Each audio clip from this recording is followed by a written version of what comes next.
जब इस दुनिया में इंसानों का कोई अस्तित्व ही नहीं था, उस वक्त एक दिन अल्लाह रब्बुल आलमीन ने अपने तमाम फरिश्तों को हुक्म दिया, मेरे अर्शे अजीम के करीब सब इकट्ठा हो जाओ। हुक्म मिलते ही बेहिसाब फरिश्ते उसी जगह हाजिर हो गए। तब अल्लाह ताला ने फरमाया, मैं जमीन पर अपना एक नुमाइंदा भेजना चाहता हूँ। फरिश्ते हैरान होकर बोले, ए परवरदिगार, क्या आप ऐसी मखलूकन को जमीन पर लाना चाहते हैं जो वहां फसाद करेगी, खून खराबा मचाएगी?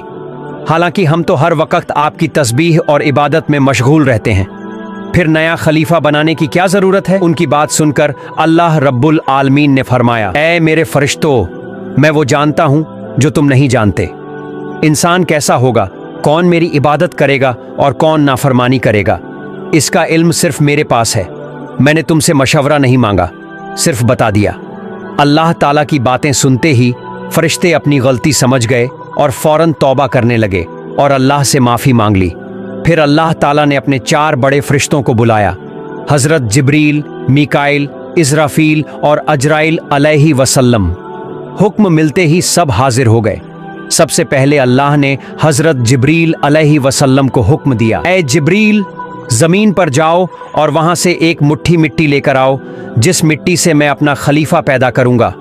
जिब्रील अलैहि वसल्लम ज़मीन पर आए और मिट्टी उठाने लगे, मगर मिट्टी रोने लगी, गिड़गिड़ाकर बोली, ए जिब्रील, मुझे कहाँ ले जा रहे हो? जिब्रील अलैहि वसल्लम ने कहा, मैं तुम्हें अल्लाह के पास ले जा रहा हूँ। अल्लाह तुमसे एक ऐसी मखलूका पैदा करेंगे जो उनकी ज़मीन पर उनका नुमाइंदा होगी। लेकिन मिट्टी और ज़ोर से रोकर बोली, भाई जिब्रील, मुझे मत ले जाओ, मुझे यहीं छोड़ दो, क्योंकि मुझसे जिन इंसानों को पैदा किया जाएगा वो अल्लाह की नाफरमानी करेंगे और फिर अल्लाह का अजाब उन पर उतरेगा। लेकिन जब मैं उनके जिस्म में रहूंगी तो वो अजाब मुझे भी सहना पड़ेगा और अल्लाह का अजाब सहने की ताकत मेरे पास नहीं है। कृपया मेरी तरफ से अल्लाह से माफ़ी मांग लेना। मिट्टी की ये दर्द भरी पुकार सुनकर जिब्रील अलैहि वसल्लम खाली हाथ वापस लौट गए और अल्लाह के दरबार में जाकर मिट्टी की हालत बयान कर दी। फिर अल्लाह ने हज़रत मीकाइल अलैहि वसल्लम को भेजा। मीकाइल अलैहि वसल्लम जब ज़मीन पर पहुंचे तो मिट्टी ने उसी तरह आर्त पुकार की और वो भी खाली हाथ लौट आए। इसी तरह हज़रत इज़राफील अलैहि वसल्लम भी गए और मिट्टी की फरियाद सुनकर वो भी खाली हाथ लौट आए। इस तरह तीनों फरिश्ते मिट्टी उठाए बिना वापस आ गए। आखिरकार अल्लाह रब्बुल आलमीन ने हज़रत अज़राइल अलैहि वसल्लम को ज़मीन पर भेजा। जब हज़रत अज़राइल अलैहि वसल्लम ज़मीन पर पहुंचे तो मिट्टी ने भी उनसे रो रो कर कहना शुरू किया, ए अज़राइल, मुझे मत ले जाओ, मुझे यहीं छोड़ दो। लेकिन हज़रत अज़राइल अलैहि वसल्लम ने दृढ़ आवाज़ में कहा, ए मिट्टी, मैं तुम्हारी बात पर कभी भी वापस नहीं जाऊंगा, क्योंकि मुझे अल्लाह ने हुक्म दिया है और मैं अल्लाह के हुक्म की खिलाफ वर्जी कभी नहीं करूंगा। यह कहकर उन्होंने मिट्टी उठाई और अल्लाह के दरबार में लौट आए। अल्लाह ताला ने उन्हें बहुत खुश होकर फरमाया, ए अज़राइल, चूंकि तुमने मेरा हुक्म पूरा किया इसलिए मैं तुम्हें एक ख़ास जिम्मेदारी दे रहा हूँ, इंसानों की रूह कब्ज़ करने की जिम्मेदारी। ये सुनकर अज़राइल अलैहि वसल्लम ने अर्ज़ किया, ए अल्लाह, अगर मैं इंसानों की जान लूँगा तो उनके घर वाले मुझे ही इल्ज़ाम देंगे, मुझसे नफ़रत करेंगे। अल्लाह ताला ने फरमाया, तुम फ़िक्र मत करो, हर मौत के लिए मैं अलग अलग सबब बना दूंगा। कोई बीमारी से मरेगा, कोई हादसे से, कोई बुढ़ापे से, लोग तुम्हें इल्ज़ाम नहीं देंगे। अल्लाह की ये बात सुनकर हज़रत अज़राइल अलैहि वसल्लम का दिल मुतमिन हो गया। इसके बाद फरिश्तों ने अल्लाह के हुक्म से उस मिट्टी को मक्का के करीब एक पहाड़ी पर रख दिया। बरसात की बूंदों से वो मिट्टी भीगी, धूप से सूखती रही और कई साल ऐसे ही गुजर गए। आखिर अल्लाह की कुदरत से उस मिट्टी से हज़रत आदम अलैहि वसल्लम का पुतला बन गया। तब अल्लाह ने फरिश्तों को हुक्म दिया, इस जिस्म को जन्नत में ले जाओ। फरिश्ते हुक्म पाते ही आदम अलैहि वसल्लम के जिस्म को उठाकर जन्नत ले गए। लंबे अरसे तक वो जिस्म जन्नत में पड़ा रहा, बिना रूह के, बिल्कुल बेजान। इधर उधर से फरिश्ते आते, आदम अलैहि वसल्लम के जिस्म को देखते, अल्लाह का शुक्र अदा करते, खुशी से कहते, हाँ, यही है वो जिस्म, यही होगा अल्लाह का खलीफा ज़मीन पर। लेकिन फरिश्तों का सरदार आजाज़ील, जो उस वक़्त तक शैतान नहीं बना था, वो हमेशा हंसता, मजाक उड़ाता और आदम अलैहि वसल्लम के बेजान जिस्म को ताने मारता। वो सरदार था, इसलिए कोई फरिश्ता उसे कुछ कहने की हिम्मत नहीं करता। फिर अल्लाह रब्बुल आलमीन ने चारों बड़े फरिश्तों जिब्रील, मीकाइल, इज़राफील और अजराइल अलैहि वसल्लम को बुलाया और फरमाया, ऐ मेरे फरिश्तों, तुम अर्शे अजीम पर जाओ और वहां से आदम अलैहि वसल्लम की रूह लाओ, फिर उनके जिस्म में डाल दो। फरिश्ते हुक्म पाते ही चले गए। आदम अलैहि वसल्लम की मुबारक रूह को कीमती हीरे जवाहरात के एक खूबसूरत प्याले में रखकर उनके जिस्म के पास ले आए। उस वक्त आसमान के तमाम फरिश्ते खुशी से झूम उठे। सब मिलकर उस खास मौके में शरीक हुए, मगर आजाज़ील यानी वही इब्लीस अल्लाह के इस फैसले से बिल्कुल खुश नहीं था। तब अल्लाह ताला ने हुक्म दिया, ऐ आदम, अब रूह तेरे जिस्म में दाखिल हो जाए। फिर आदम अलैहि वसल्लम की रूह को उनके जिस्म में डाल दिया गया। जैसे ही रूह जिस्म में दाखिल हुई, आदम अलैहि वसल्लम के अंग अंग में जान आ गई। उनका जिस्म जिंदा हो गया। धीरे धीरे वो उठकर बैठ गए। बैठते ही जबान से निकला, अल्हम्दुलिल्लाह। ये सुनकर अल्लाह रब्बुल आलमीन बहुत खुश हो गए। इसके बाद आदम अलैहि वसल्लम ने अपनी जिंदगी की पहली नेमत मिलने पर शुक्र अदा करने के लिए 2 रकत नमाज पढ़ी। जब उनकी नमाज मुकम्मल हुई तो वहां हीरे जवाहर और सोने चांदी से सजी एक खूबसूरत तख्त लाया गया। अल्लाह के हुक्म से आदम अलैहि वसल्लम उस तख्त पर बैठ गए। फिर अल्लाह ने तमाम फरिश्तों से फरमाया, ऐ मेरे फरिश्तों, तुम आदम अलैहि वसल्लम को इज्जत दो और उन्हें सजदा करो। अल्लाह का हुक्म पाते ही करोड़ों फरिश्ते सजदे में गिर गए। जब सजदे से सर उठाया तो सबने देखा सिर्फ आजाज़ील खड़ा रह गया था। बाकी तमाम फरिश्ते आदम अलैहि वसल्लम को सजदा कर चुके थे, लेकिन आजाज़ील एक तरफ खड़ा चेहरे पर नफरत और तकब्बुर लिए देख रहा था। फिर फरिश्तों ने दोबारा सजदा किया, पहली बार अल्लाह के हुक्म की तामील के लिए और दूसरी बार अल्लाह का शुक्र अदा करने के लिए। तब अल्लाह ताला ने आजाज़ील की तरफ रुख करके कहा, आजाज़ील, तूने मेरा हुक्म क्यों नहीं माना? आजाज़ील ने घमंड भरे लहजे में कहा, आपने आदम को मिट्टी से पैदा किया और मुझे आग से बनाया। आग की फितरत तो हमेशा ऊपर उठना है और मिट्टी की फितरत नीचे गिरना। तो अगर जरूरत है तो मिट्टी के बने आदम को ही मुझे सजदा करना चाहिए, ना कि मुझे उन्हें। आजाज़ील की ये बात सुनकर अल्लाह रब्बुल आलमीन का गजब भड़क उठा।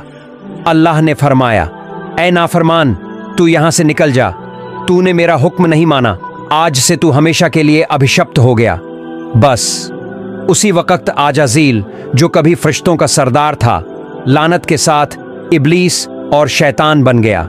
जब उसे जन्नत से निकाला गया तो शैतान रोकर कहने लगा, ऐ मेहरबान खुदा, मैंने 6 लाख साल तक इबादत की है, मैंने फरिश्तों को सिखाया है, खिदमतें की हैं, तो मेरी इबादत और खिदमत के बदले आपसे कुछ मांगना चाहता हूं। मेहरबानी करके मुझे अता कर दीजिए। अल्लाह ने फरमाया, तू क्या चाहता है? शैतान बोला, ऐ मालिक, मुझे कयामत तक की जिंदगी दे दीजिए। अल्लाह ने फरमाया, ठीक है, मैंने तुझे कयामत तक जिंदगी दे दी। फिर शैतान ने कहा, ऐ मालिक, आज जिस बनी आदम की वजह से मैं जन्नत से निकाला गया, उनके जिस्म और जान में, उनकी रगों में मैं दाखिल हो सकूं, ये ताकत मुझे दे दीजिए। अल्लाह ताला ने शैतान से फरमाया, तुझे ये ताकत दी गई, लेकिन सुन ले ऐ शैतान, तू मेरे बंदों को जितना भी धोखा दे उन्हें गुनाहों में लगाकर गिरा दे। अगर मेरा कोई बंदा अनुतप्त होकर तौबा करेगा तो मैं उसके तमाम गुनाह माफ कर दूंगा, और याद रख, मेरे खस बंदों को तू कभी भी नुकसान नहीं पहुंचा पाएगा। फिर सारी बातें पूरी होने के बाद शैतान को जन्नत से निकाल दिया गया। उसके बाद अल्लाह के हुक्म से हजरत आदम अलैहि वसल्लम का तख्त जन्नतुल फिरदौस में ले जाया गया। वहां आदम अलैहि वसल्लम को पूरी आज़ादी दी गई कि वो जन्नत की तमाम नेमतें खाएं, पिएं, घूमें फिरें और रहमतें उठाए। मगर आदम अलैहि वसल्लम का दिल किसी चीज की तरफ नहीं खिंचा। वो सिर्फ इबादत करते, चुपचाप बैठे रहते, क्योंकि उनके दिल में एक गहरा खालीपन था। सारी जन्नत की नेमतों के बावजूद वो तन्हाई और उदासी महसूस करते थे। अल्लाह ताला को आदम अलैहि वसल्लम की यह हालत मालूम हुई तो उन्होंने हजरत जिब्रील अलैहि वसल्लम को आदम अलैहि वसल्लम के पास भेजा। जिब्रील अलैहि वसल्लम आए और पूछे, भाई आदम, जन्नत में तुम्हें कैसा लग रहा है? आदम अलैहि वसल्लम ने कहा, भाई जिब्रील, सब अच्छा है, चारों तरफ सुकून है, हर चीज काबिले तारीफ है, लेकिन दिल में एक अजीब सी कमी महसूस हो रही है जिसे मैं बयान भी नहीं कर पा रहा। तुम अल्लाह से पूछकर बताओ ये कमी किस बात की है? जिब्रील अलैहि वसल्लम मुस्कुराए और बोले, हाँ आदम, मैं जानता हूँ अल्लाह ने मुझे इसी काम के लिए भेजा है। चिंता मत करो, बहुत जल्द तुम्हारी यह कमी पूरी कर दी जाएगी। यह कहकर जिब्रील अलैहि वसल्लम वापस चले गए। फिर अगले दिन फज्र से पहले अल्लाह के हुक्म से जिब्रील अलैहि वसल्लम सोते हुए आदम अलैहि वसल्लम के पास आए। उन्होंने आदम अलैहि वसल्लम की बाईं पसली से एक हड्डी निकाली। उस हड्डी पर गोश्त चमड़ा चढ़ाकर जोर से फूंक मारी। फौरन उस हड्डी ने एक औरत का रूप ले लिया। फिर जिब्रील अलैहि वसल्लम ने आदम अलैहि वसल्लम को जगाया। जागते ही आदम अलैहि वसल्लम ने सामने देखा, एक हसीन रोशन औरत खड़ी है जिसका चेहरा चांद की तरह चमक रहा है। आदम अलैहि वसल्लम उसे देखकर हैरान रह गए, बस टकटकी बांध कर देखते ही रह गए। तब जिब्रील अलैहि वसल्लम ने कहा, ऐ आदम, ये आपकी जीवन संगिनी है, बीबी हव्वा अलैहि वसल्लम। ये सुनकर आदम अलैहि वसल्लम बेहद खुश हुए। उनके दिल का सारा खालीपन पल भर में मिट गया। दिल में खुशी छा गई, इतनी खुशी कि बयान करना भी नामुमकिन है। तफसीरों में आया है, पृथ्वी पर जितनी औरतों को अल्लाह ने सबसे ज्यादा हुस्न अता किया, उनमें बीबी हव्वा अलैहि वसल्लम सबसे बेहतरीन थीं। आदम अलैहि वसल्लम देर तक हव्वा अलैहि वसल्लम को देखते रहे, फिर धीरे धीरे उनके करीब जाने लगे। मगर जिब्रील अलैहि वसल्लम ने रोक कर कहा, ऐ आदम, शादी के बंधन में बंधने से पहले आपके लिए उनके करीब जाना जायज नहीं है।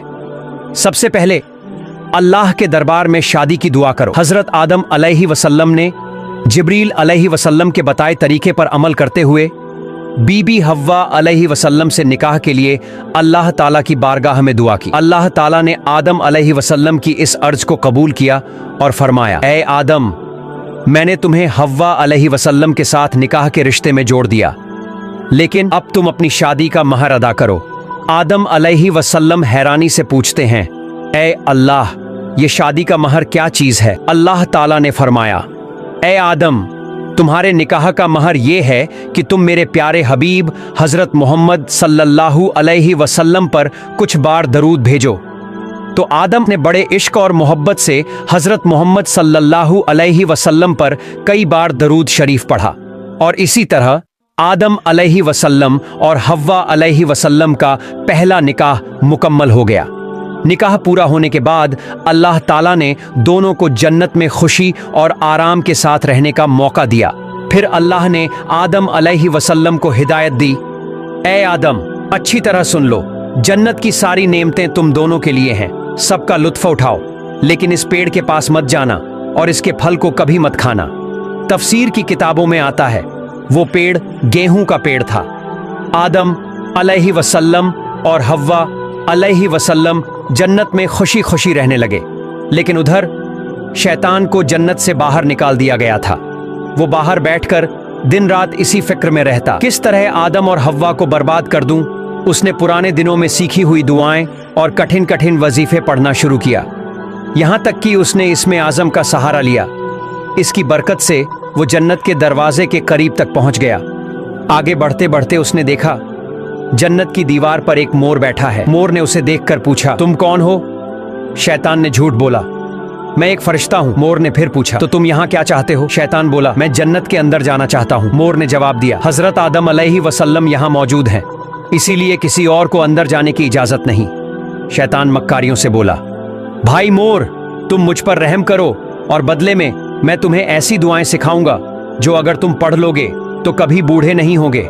शैतान ने कहा, दूसरी बात यह है कि तुम्हें कभी मौत नहीं आएगी, तुम कयामत तक जिंदा रहोगे और जन्नत की तमाम नेमतों का लुत्फ उठाते रहोगे, तुम्हें कभी भी जन्नत से बाहर नहीं निकाला जाएगा। ये कहकर शैतान ने इसमें आजम पढ़ना शुरू किया। उसकी मधुर आवाज सुनकर मोर का दिल पिघल गया। मोर ने उसे जन्नत के दरवाजे तक पहुंचा दिया। वहां एक बड़ा सा सांप पहरेदारी कर रहा था। मोर ने सारा वाकया सांप को सुनाया। सांप ने शैतान से पूछा, तुम कौन हो? शैतान ने पहले की तरह झूठ बोला, मैं फरिश्ता हूं, मैं अर्शे अजीम के नीचे रहा करता था। वहीं मैंने एक ऐसा इसमें आजम सीखा जिसे पढ़ो तो हर मुराद पूरी हो जाती है। सांप ने कहा, वो दुआ मुझे भी सिखा दो। शैतान बोला, जरूर सिखाऊंगा, मगर एक शर्त है। शर्त यह है कि तुम मुझे जन्नत में दाखिल करा दो। सांप बोला, आदम अलैहि वसल्लम के रहते मुझे किसी को अंदर ले जाने की इजाजत नहीं है, یہ ممکن نہیں۔ شیطان نے چالاکی سے کہا، اگر تم چاہو تو میں تمہارے منہ کے اندر چلا جاؤں گا، اس طرح تم جنت میں بھی رہو گے اور اللہ کا حکم بھی نہیں ٹوٹے گا۔ یہ دلیل سانپ کو پسند آئی، اس نے منہ کھول دیا اور شیطان اس کے اندر داخل ہو گیا۔ پھر شیطان نے کہا، اے سانپ، اب مجھے بی بی حوا علیہ وسلم کے پاس لے چلو۔ سانپ نے حکم مان لیا اور شیطان کو منہ میں لے کر حوا علیہ وسلم کے پاس پہنچ گیا۔ وہاں پہنچ کر شیطان نے زور زور سے رونا اور چیخنا شروع کر دیا۔